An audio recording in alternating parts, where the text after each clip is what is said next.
오늘 본문에서 바울은 율법과 믿음의 관계를 설명하기 위해 아브라함의 이야기를 꺼냅니다. 특히 아브라함의 두 자녀 이스마엘과 이삭의 출생 과정을 통해 알레고리, 즉 비유의 방법을 통해 설명하고 있습니다. 일단 역사 속에 나타난 두 사람의 출생 과정을 살펴보십시다. 이스마엘은 아브라함이 하갈과의 관계 속에서 낳은 자식입니다. 이 이야기는 창세기 16장에 등장하는데 아브라함이 사라를 통해 자식을 주겠다고 하시는 하나님의 약속을 믿지 못해서 취한 행동이었습니다. 즉, 하나님의 약속을 신뢰하는 대신에 하갈의 생식 능력을 신뢰하면서 저질렀던 행동이었던 것이죠. 그 결과로 이스마엘이 태어났습니다. 따라서 바울이 여기서 이스마엘을 언급한 것은 하나님의 은혜가 아닌 자신의 노력과 행동으로 구원을 얻고자 하는 사람을 비유적으로 보여줍니다. 이삭은 어떻습니까?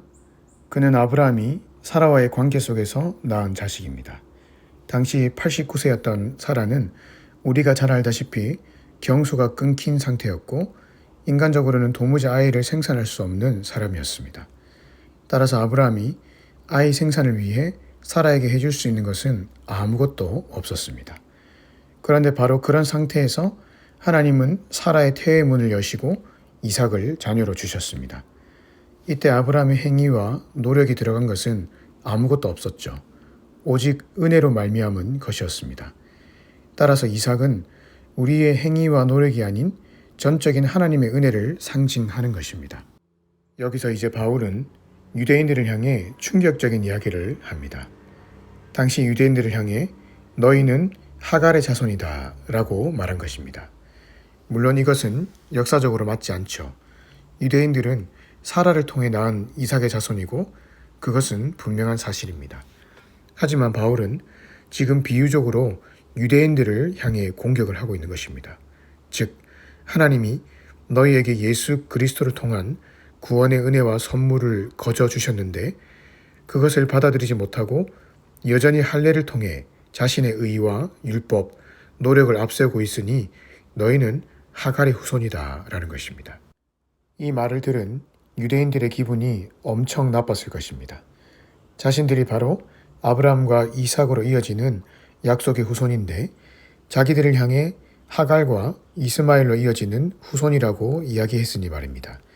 하지만 영적으로 보면 바울의 말이 지극히 맞습니다. 그들은 혈통적으로는 이삭의 후손이 맞는지 모르겠지만 아브라함과 이삭을 통해 하나님이 궁극적으로 주시고자 했던 구원의 은혜와 신비, 그 놀라운 비밀에 대해서는 전혀 알지 못했던 자들이었기 때문입니다. 아니, 정확히 말하자면 알지 못했던 것이 아니라 알고 싶어 하지 않았습니다. 분명 그들은 그들의 귀로 구원은 우리의 행위와 노력이 아닌 오직 예수 그리스도의 보혈의 능력으로 얻어지는 것이라고 수없이 들어왔습니다. 하지만 그들 생각에 구원은 그렇게 쉽게 얻어지는 것이 아니라고 생각했습니다. 분명 예수의 피보다 더 고상하고 더 확실한 행동이 있어야 구원을 얻는다고 생각했던 것이죠. 그래서 할례를 주장했고 그래서 율법의 행위를 주장했습니다. 하지만 이 세상에 누가 완벽하게 율법을 지킬 수 있습니까? 또한 할례가 구원의 조건이라면 할례 받을 수 없는 상황 가운데 있는 사람은 어떻게 구원을 받을 수 있단 말입니까? 그들은 말도 안 되는, 그리고 성경에서 정작 말하고 있는 초점을 놓친 채 자신의 구원을 이루려고 노력했고 또 그렇게 사람들에게 가르쳤습니다. 하지만 실제 그들은 자신의 삶에서조차 율법을 제대로 지키지 못했고 그러다 보니 구원을 가르쳤던 그들의 말과 삶이 다른 이중적인 신자들이 된 것입니다. 또한 그럴수록 더욱 외적인 경건으로 자신을 화려하게 치장했고 사람들에게 경건한 척 자신을 내세우는 위선자가 되어버렸던 것입니다. 바울은 그 거짓 선지자들의 삶과 가르침을 경고하면서 우리 인간은 태생적으로 결코 거짓 선지자들이 가르치는 그 경건의 수준, 율법의 요구를 만족시킬 수 없는 존재라고 강조했습니다. 만약 우리가 그런 의로운 존재라고 가르친다면 그것은 그리스도의 죽음을 헛되게 만드는 것입니다.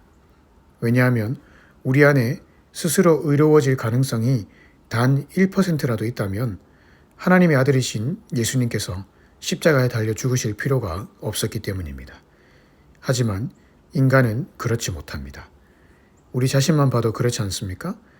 하루에도 수십 번씩 올라오는 죄성 앞에서 만약 내 의지와 노력으로 구원을 이루려고 한다면 우리는 아마 절망에 빠져도 벌써 빠졌어야 할 것입니다. 그렇게 사는 삶이 바로 이스마엘의 길이요 하갈의 길을 따르는 것입니다. 사도 바울은 그런 가르침과 그런 사상을 우리의 삶에서 쫓아내어 버리라고 했습니다. 그 대신 이삭의 길을 따르라고 했습니다. 그 길은 무엇입니까? 하나님의 은혜만을 전적으로 의지하는 것입니다. 나의 노력과 의지가 결코 이룰 수 없던 율법의 요구를 예수님께서 내 죄를 위해 십자가에 달려 돌아가심으로 이루어 놓으신 그 은혜를 의지하라는 것입니다. 그 예수님을 하나님께서 우리를 위해 내어주셨습니다. 그 말은 예수님이 이미 이루어 놓으신 죄사함과 구원의 은총을 내 가슴으로 깊이 받아들인 후에 그 보혈을 의지해서 하나님 앞으로 겸손히 나오기만 하면 누구든지 의롭다 인정해 주실 것이고 누구든지 구원해 주실 것이라는 말입니다. 이것이 바로 구원입니다. 구원은 내 힘으로 이룰 수 없는 것이죠. 하나님이 이미 나에게 행하신 그 일을 믿음으로 받아들이고 그 믿음 안에서 순종의 발걸음을 내디디며 살아가는 그것이 바로 구원입니다. 그래서 저는 오늘 본문을 통해 우리의 구원과 관련된 두 문장을 제 나름대로 만들어 보았습니다. 첫째, 구원의 길을 걸어가고 있는 내가 영원히 의지해야 될 것은 오직 예수의 보혈입니다. 둘째, 구원의 길을 걸어가고 있는 내가 영원히 간직하고 살아야 될 태도는 바로 겸손입니다.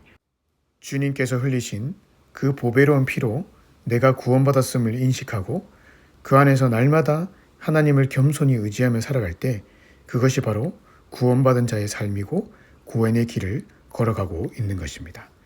따라서 오늘 하루 나의 교만한 태도, 나의 자랑, 나의 모든 것을 다 십자가 앞에 내려놓고 나 같은 죄인도 불쌍히 여기신 하나님의 은혜를 깊이 생각하며 그분과 함께 겸손히 동행하십시다.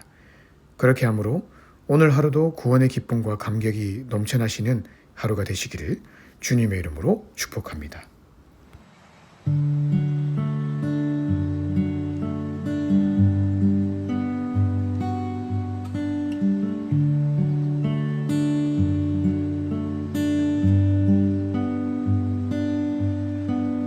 오직 주의 은혜로 지금 여기 서 있네. 한없는 경배, 한없는 찬양, 내 영혼 예배 드리네. 나를 위해 이 땅에 오신 주의 은혜, 십자가 고통 이기신 주님 그 은혜 어찌 잊으리.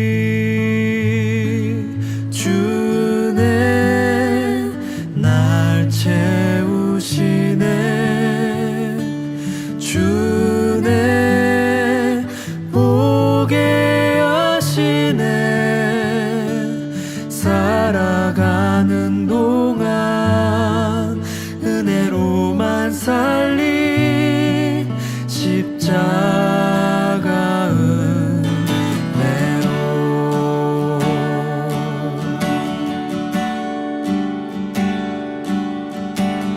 오직 주의 은혜로 지금 여기 서 있네. 한없는 경배, 한없는 찬양, 내 영혼 예배 드리네.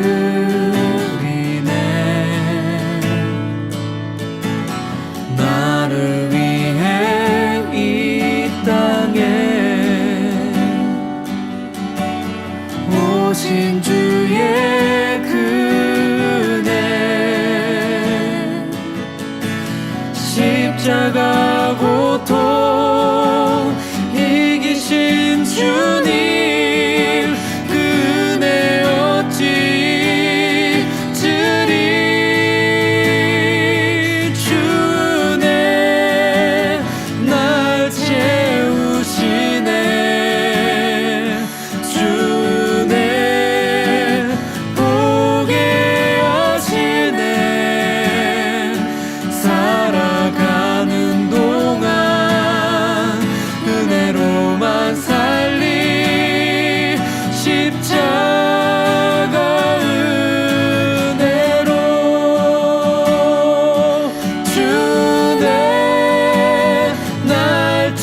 살아가는 동안 은혜로만 살리 십자가